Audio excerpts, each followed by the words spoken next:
Thanks for joining us for Broncos Country Connected. I'm Alexis Perry. Monday morning, shockwaves were sent through Broncos Country as a blockbuster deal was done to send the face of the franchise, Von Miller, to the LA Rams in exchange for a pair of Day 2 picks in the 2022 draft. With Von's contract set to expire at the end of the season, Broncos general manager George Payton traded the Super Bowl 50 MVP to a championship-caliber team, where he'll join fellow sack master Aaron Donald. In 11 seasons with the Denver Broncos, the number 2 overall pick made 8 Pro Bowl appearances, set a franchise record with more than 110 sacks, and most notably, brought a 3rd Super Bowl championship to the city of Denver with an unforgettable performance against the Carolina Panthers. A surefire future Ring of Famer and first ballot Hall of Famer, the impact number 58 had on the history of the Denver Broncos could never be overstated. While the trade deadline has captured all of the headlines over the past 2 days, not to be overlooked, Denver's 17-10 win over the Washington football team to snap a 4-game losing streak. Denver's defense was determined to make the stops they needed in order to get this team back to 500. Thanks to timely takeaways and critical sacks on Taylor Heinicke, the Broncos are now 4-4, marking the team's best record through 8 games since 2016. Here's a look back at the Broncos' much-needed win over Washington, with Peyton Manning in the house for his Ring of Fame induction. To the Bolin family, to the Denver Broncos organization, and all of Broncos country, you took a chance on me in 2012 at a pivotal moment in my career, and I will never forget it. Thank y'all from the bottom of my heart. Go Broncos! Welcome to Empower Field at Mile High, as today the Denver Broncos return home to face the Washington football team. I'm back in action. I'm ready to go. So I'm excited to finally get back on the field. Expecting to see some good football. The Broncos in desperate need of a victory today. Fans on your feet for your 2021 Denver Broncos. Representing the Broncos on the field are captains McManus, Patrick, Sutton, and Von Miller. Sacked back at the 35-yard line. Shelby Harris, Draymond Jones. Bridgewater dumps it in the flat. Waking off with a full head of steam. It's good to see Albert O back out there. Teddy sets up, throws the ball. Wide open is Patrick. Patrick makes the catch. Denver's in business. 1st and 10 at the Washington 23. Handoff to Melvin Gordon. Gordon steps to a tackle. Touchdown, Denver! This is the game right here. Denver rushes 4. Heinicke, deep drop. Now in trouble. Hit as he throws. He fumbles the football. Denver hangs on and wins 17-10 over Washington. Well, now, thanks to FanDuel, Ryan Harris is here to break down a few of the ways the Broncos were able to solidify the win over Washington. Ryan, it was a bounce-back game for this Denver defense that held a Washington team that was averaging about 20 points per game to half of that. We saw the front 7. They were throwing all kinds of pressure at Taylor Heinicke. So, Draymond Jones, though. This guy had a huge game, a sack and a half, including this one here in the 3rd quarter. Why was this one so special? Well, I like this one because of the setup, the spin move, and then the finish, Alexis. Because first you'll see here, Draymond Jones sets up to the outside of that offensive guard. That's also the inside of that tackle, and that's a tough decision. I've been there as a tackle. Is he mine or is that guy mine? Which one is yours? So you're creating some confusion to begin. And then as the snap goes, you're going to see a spin move, but it comes off of pressure on the inside. So right there, you're going to see some pressure and then the hip, right? So you put pressure on the inside. After that guard pulls out, he has to overcompensate to get back inside. That makes him off balance. And then he hits him with the elbow. And these are always terrible moments if you're the offensive lineman, but great if you're Draymond Jones. So he hits that spin move. The player goes down. But what I like also here, Alexis, he finishes perfectly. You can get a penalty for hitting and going through the quarterback's knees. He realizes this as the play goes on. And as he makes his way towards the quarterback, he gets his hand down, stays up, realizes, oh, right there, I'm a little too high. But instead of going through those legs, he pulls them, and that's what brings Taylor Heinicke down, and that's what makes this an awesome sack. The setup, the spin move, and then the finish. Like I mentioned, a sack and a half for Draymond Jones, 5 total sacks for the Denver defense on Sunday. Okay, let's go ahead and move along to midway through the 4th quarter. Jerry Jeudy in his first game since week 1. It is the Teddy Bridgewater to Jerry Jeudy connection we had been waiting for all game long. And this catch really showcases Jerry Jeudy's skills. when you're looking at a defense, sometimes you can just use your eyes and allow them to tell you where the opportunity is. Young fans, new fans to the game, you take a look at this defense and this hole right here, that's some opportunity right there. But not only do you know that, the defense knows that, and they are scared to death that there is going to be somebody going through the middle of the field. And with Jerry Jeudy's skill set, with his long strides and his speed, even just one step can show that threat and make a corner or a defensive back bite up. And that's what you're going to see here from Jerry Jeudy. He's located in the slot. As he goes forward, you're going to see him make this defender right here go all the way a little bit too much to the inside because of his threat, and that's what makes the play open up. So the ball gets snapped, the offensive line does a great job, and boom, right there, oh, I'm going inside, now I'm going outside, catches the ball 2 feet in bounds, and that's what they call a 2-foot toe tapping shorty right there. He gets 2 feet in bounds, taps those toes.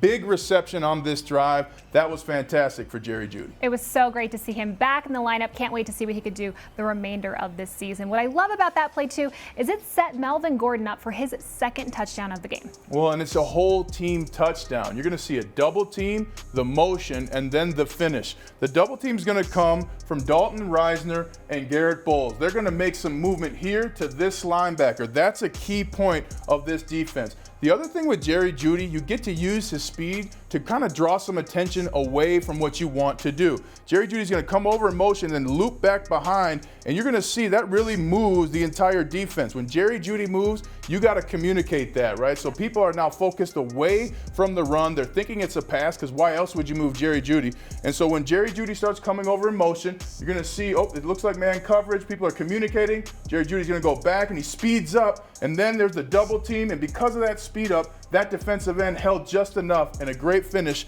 by Melvin Gordon. And from this angle, you'll be able to see it a little better. This is the player who the motion is going to draw out, and also Teddy Bridgewater is kind of going to stand there and fake like he's running the football. We hadn't really seen that from him, but this defensive end, his stoppage just for a step, that's going to create the seam. But watch these two guys work up to what they call the double team. You're going to double team this guy into the numbers. This is a perfect block by Dalton Risner. You want to get your shoulder in there and your foot in there with the ability to come back on the linebacker. And this is what they call a textbook teaching film. They're going to show this in those coaches' clinics later.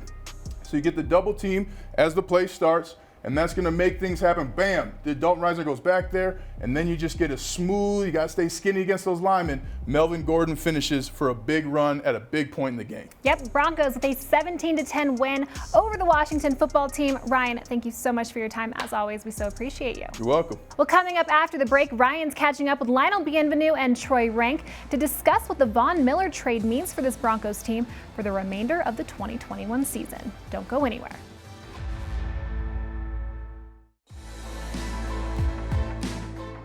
It's hard to, really put the emotions into words. This is all I know. I love all my fans. I love Broncos country.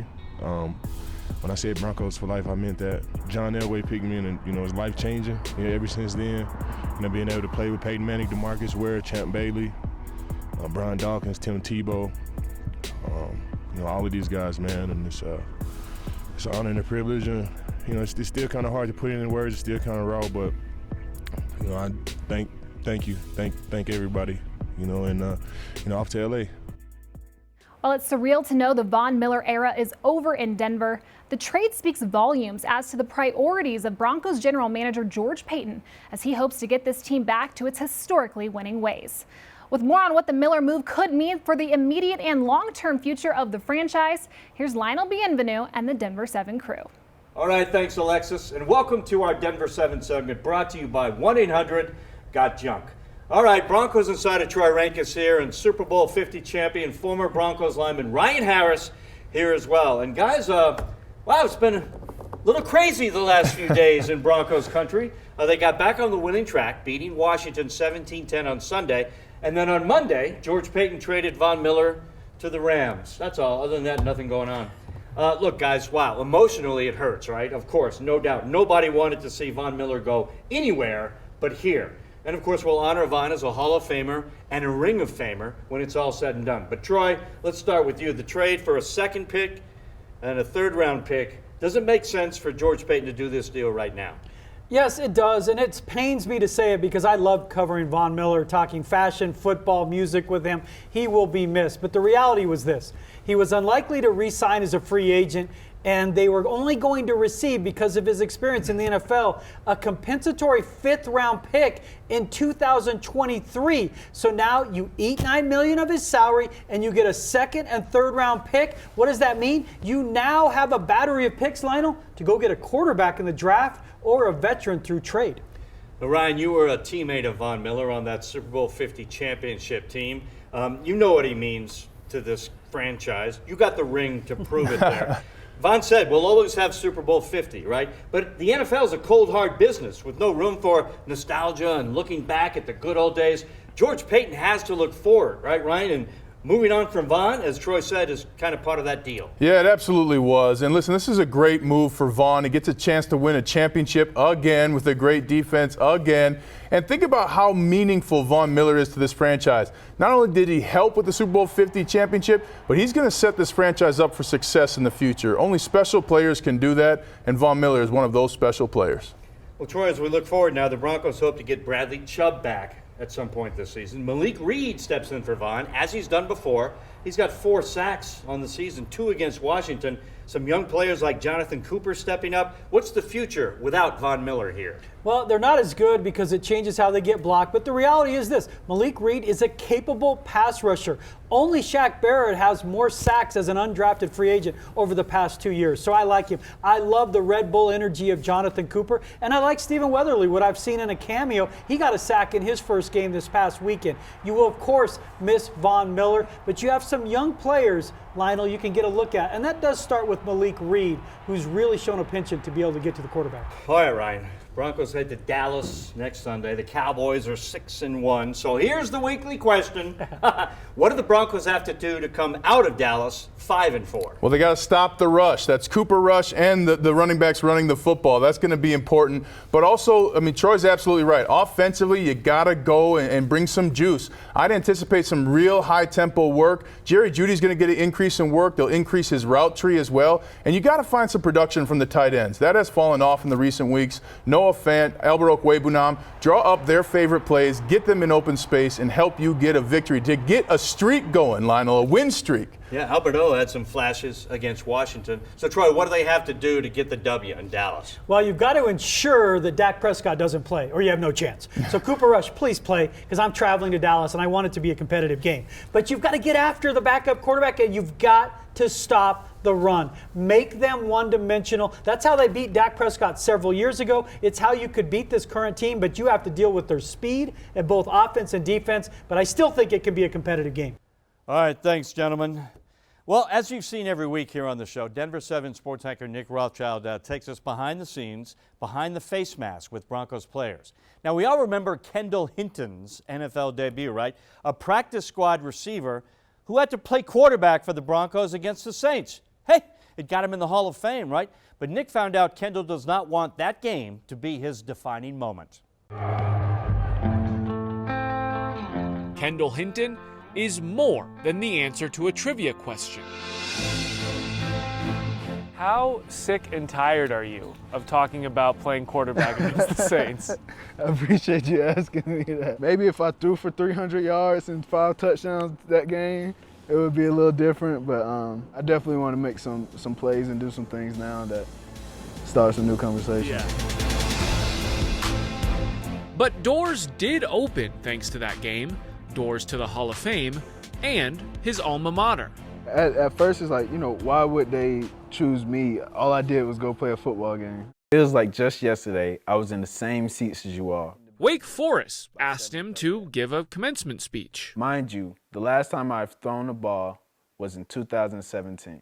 Probably had about three or 4 weeks to get prepared for that. So did you write out what you wanted to say? Yeah, that was the most stressful thing. Trying to think, what do I say to, my peers? I just graduated a year ago, and these are people I was, goofing around partying with.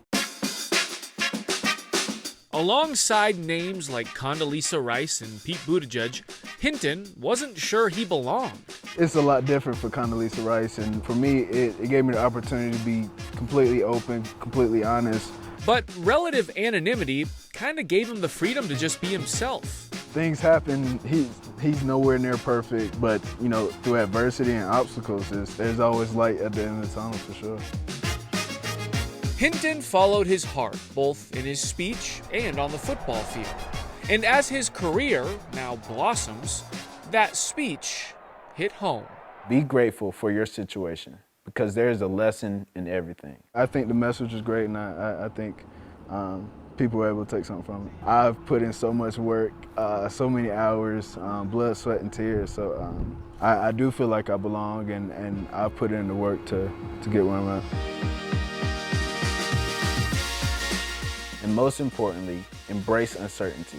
Allow for unlimited opportunities and break those parameters. Still to come here on Broncos Country Connected, a look back at Sunday's Ring of Fame induction of Super Bowl 50 champion Peyton Manning.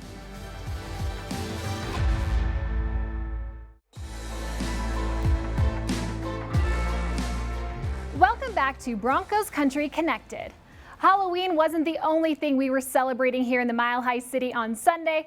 It was also a day to celebrate one of the most exciting players in franchise history, as Peyton Manning was inducted into the Broncos Ring of Fame.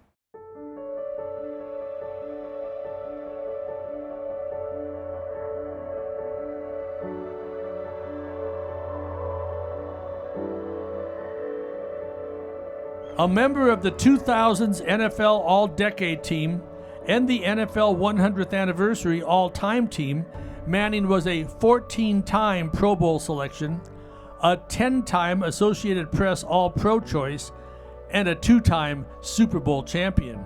During his 4 seasons in Denver, no quarterback threw for more touchdowns than Manning, 151.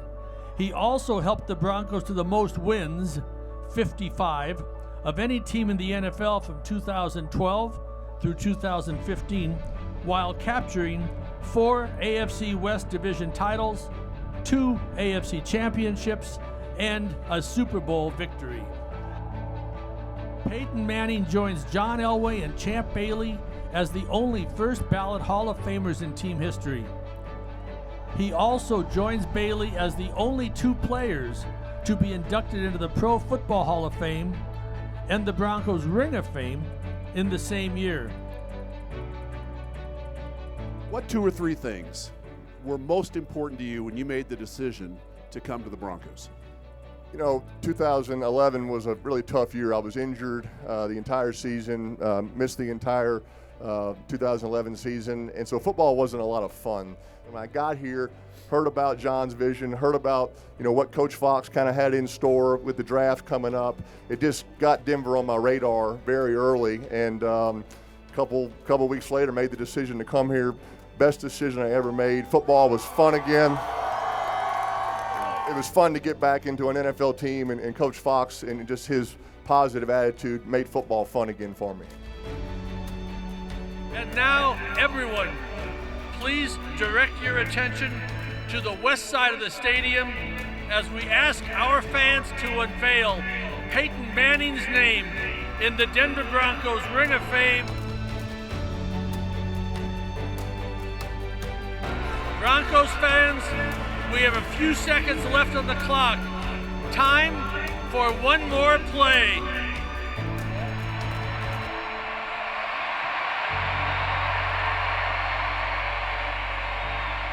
Stokely inside of Decker, slot right. Thomas wide left. Dreesen tight left. Manning quick snap, 5-man pressure. He sits, he throws. He wants Stokely in the corner of the end zone. Stokely goes up, makes the catch. Touchdown, Denver! A perfectly thrown pass, and what a catch by the veteran Stokely.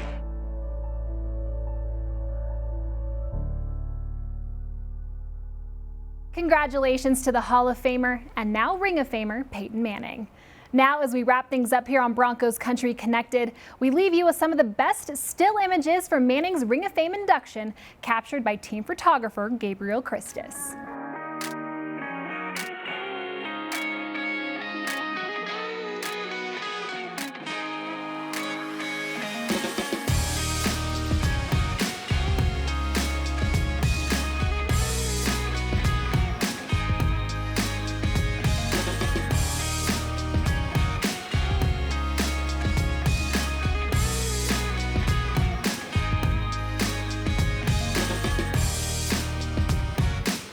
Broncos Country Connected is brought to you by Ford Trucks. Built better, built stronger, built Ford tough.